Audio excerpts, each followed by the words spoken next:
What's up YouTube, it's Slaan here again from Northern Lan, and we are back in Project Slaanhatten with something special and a little bit different. Since most of you would have missed how I actually built the first section of the highway that you would see in the playable release that I released last week, I thought when I add the south side I would show you exactly how it was done. So what we have here quickly is 3 prefabs. All of them have been extracted from the Pikero slum. I've basically I've used the same prefab twice. Right, anyway, I'll explain that in just a sec. But this is the basic sort of road. These two, or this one, is what I'm going to use as the bridge area over the river. Now there is another prefab, I've inserted the wrong one, that has slightly longer legs to compensate for it being dropped down into the water. And just in case there's going to be any collapse and shenanigans, I will disable physics, because that might save us a little bit of trouble if I spot something that will actually collapse. Otherwise, when I put the prefab in, sometimes it'll calculate the structural integrity as soon as it drops in and then falls straight to the floor. But what we basically have is the south side of the river. We have nothing but this little strut here, and this was the marker that I had created so that I had some sort of idea where the highway would continue off when it was attached to the bridge, which Loaf Dog has kindly said he's going to make. But until he gets around to doing that, what I'm basically going to do is make a very crude version using the highway prefabs that you have just seen. So without much ado, I'm going to go straight into importing the prefabs themselves. I've already sat for a couple hours today working out exactly where the lots and things like that need to be. So I've got a big list of coordinates and I have 20 sections that I need to do. I wouldn't usually recommend doing that many at once because of the way the city's divided up. Once I get past certain points, it would be very easy to back up those individual sections should there be a mistake. But I'm feeling a bit Gandalf today, so hopefully my coordinates are correct and we shouldn't have any problems. So the first piece is going to be called X Custom Pikero Highway 2. I'm just copying the text into the clipboard because I have to use this one about 6 times, and you can start to see how I do it. So the idea is to extend the highway from this point all the way down to the bottom, and from this point all the way across the river. Now there's a slight gap at this end. I'll do that manually within the editor when I come to extracting those areas. So let's go. Actually, do I have the backup manager? Yes, I do.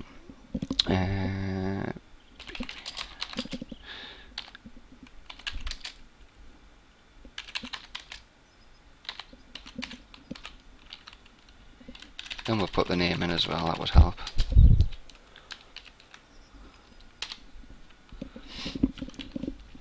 There we go, section 1. The road matches up, that's all I'm looking for. I'm just going to assume everything else is fine. And it's important to note that I only measured the left hand side of the highway. The coordinates for the right hand side were taken from the left, so we'll see how good my maths is, because it's not my strong point, I will tell you that. We want -13.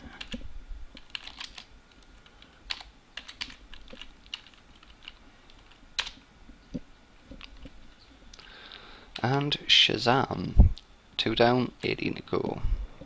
So as you can see just from this, I mean, I dread to think how long it would take it to actually build all of this manually. And I'm not a big fan of wasting time doing things like that, so if I can spend a little bit more time making a section more detailed and then use that section repeatedly, I'm all over that sort of stuff. Because the general idea at this point is just to set down the foundation for the hub. I'll put little details in where needed, or where I can, or when I can feel like I've got time. But the idea is I want to get the initial area sort of set in with the buildings and all that, and then I can go back over the rest of it with a fine-tooth comb and put in all the little details that you would expect to see.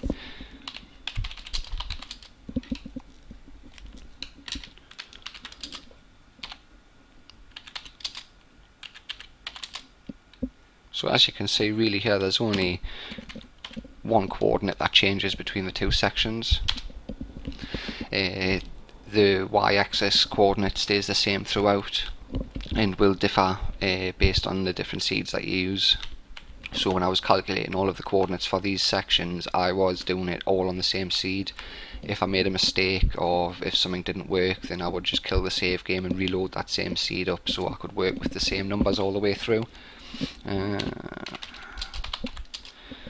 Control V, and we're back on 42.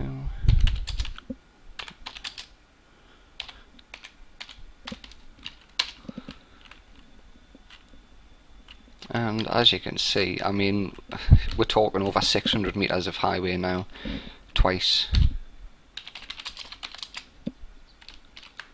And I should mention that all of these little minifabs that I use are located within the minifabs folder in the main project folder itself, all contained within the editor build. All these little shortcuts, all these silly little things that I make to make my life easier and to make building the hub quicker are all there to be used by yourselves. If you want to do anything with them, that's entirely up to you. But I'm happy with that for now. We can just see a little bit of Dogtown hanging in the back, and I'm not going to show any of that off because that'll be there for Loaf Dog to do at some point when he eventually finishes it all. But as you can see, I've got enough now to work with on this side of the map, so I can start to work out where the access ramps and stuff like that are going to go. But now we are going to switch to Highway Section 2, which I'm just going to get back onto the clipboard. Now, Highway Section 2 is the one that I had showed you earlier on. It's the piece with the slightly shorter legs, designed just to start the bridge off and to finish the bridge off at the other end of the river. So there we go, City Bits, Pikero, Highway Section 2. I think I made about 6 prefabs out of the highway altogether, just as I was messing around with the different things. And we want minus. The coordinates changed slightly for this one because it doesn't have the certain sections, so the prefab itself isn't as wide. 2 and minus 32. Dun dun dun. Now, I have a funny feeling that I just stuck it on the wrong side of the river. And I'll just disable physics because sometimes these get a little bit hairy. It's not a matter of I was meant to do that, honest. I might as well put the other one on this side down now as well. And minus 8.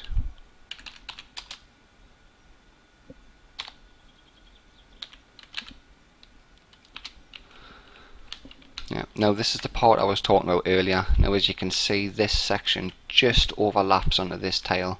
So what it means is I've got a starting point from within the editor. I can see all the blocks that I use layer by layer, and I'll just extend them, copy and extend them over to fill that little gap in. Now let's go back to the other side where I initially said I was going to be building, and let's get these last bits in here. BBB, IP, and this one is minus 242. There we go. I'll just double check. So the roads are flush. Now what you can see with this section here, obviously the legs aren't sitting very nice. These will stop it from collapsing initially, but what's probably going to happen is I'm just going to remove them. But what I would like to do is get the actual highway and bridge area fixed in and extracted and backed up, and then I can come in, blow the legs off, try a few different things, and just keep reloading the hub up until I found a method that I'm happy with. And then I'll make the final changes and extract that as a permanent sort of update to the project itself. So all of this hopefully you will be seeing in the next version, which shouldn't be too long away. This is the minus 8 one.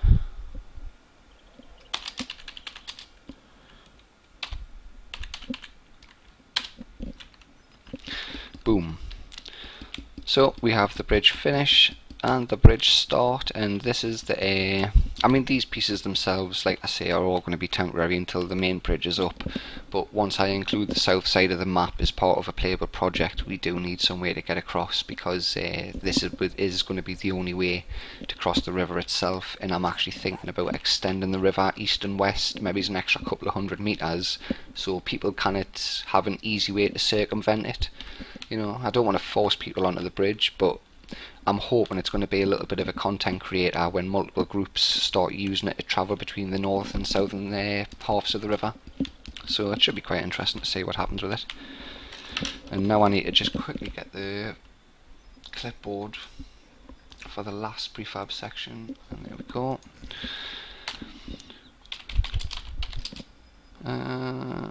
Yes, 37. Now I think I'm working on the right side of the river, and I've just nearly forgot to put the name in again. Bridge, long legs, yep, that's the right one. So there we go. Say these sections are a little bit smaller.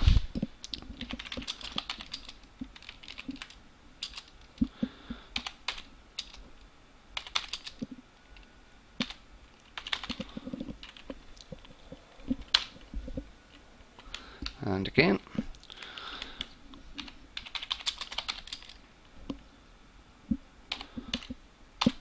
So hopefully this has given you an idea that with a little bit of careful planning, I'm not a clever guy myself, as you can see. I keep forgetting to do simple things like Control and V, but with a little bit of planning and a little bit of thought, it becomes very easy, especially for this particular type of thing, to build massive sections of stuff. I mean, in close to 12 minutes we've seen, I think, almost a kilometre of dual raised highway. Think how many thousands of blocks that is already.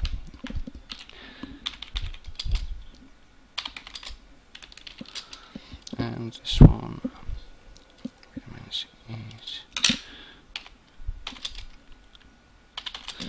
I'm actually just ticking things off a list that I've jotted down on my pad here, and I'm forgetting to tick them off and wondering, am I actually...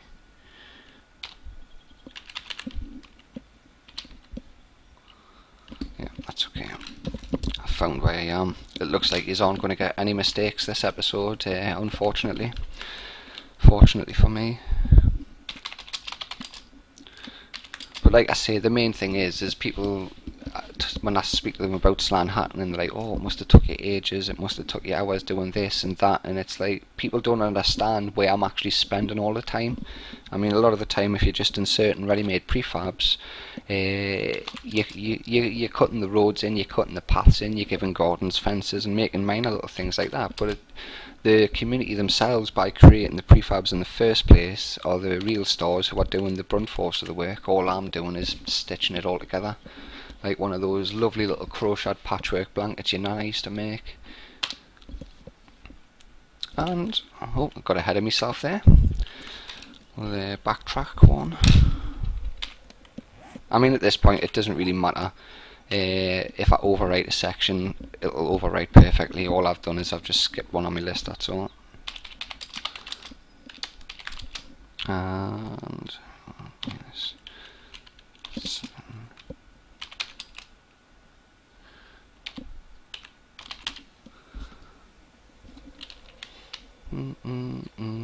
Oh.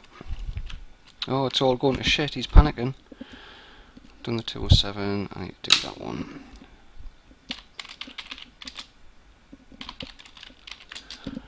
And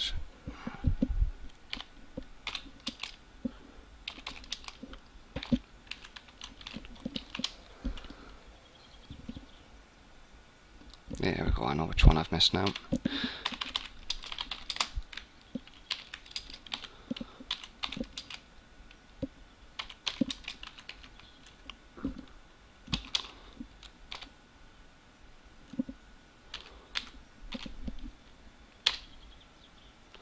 There we go, that's the gap filled in just nicely, so we've got 3 more pieces to go to the road to perfection.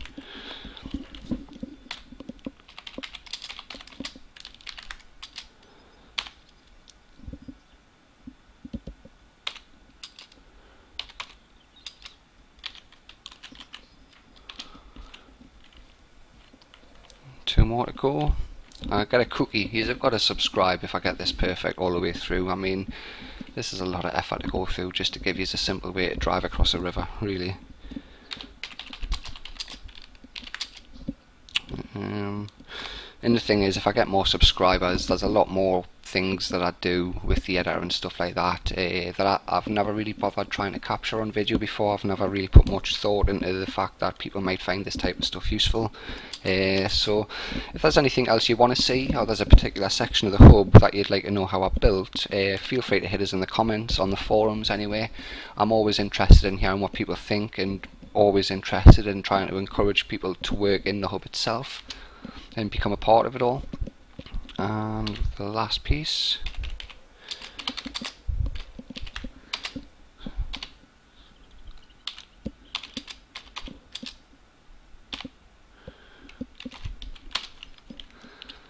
Shazam! So there we go, 60 minutes 36 seconds, and we have just built probably the biggest section of highway that is in 7 Days to Die. All credit goes to Pikero for his beautiful slum prefab for this particular episode. Like I say, the whole thing is being extracted in some shape or form from his work, and for that I will be eternally grateful. I hope you're happy with what I've done with it myself, and I hope you are going to subscribe, like and load the hub up and enjoy. You will see everything that I've just put in now in the next playable version. So for now, this is Slaan signing out, and have fun.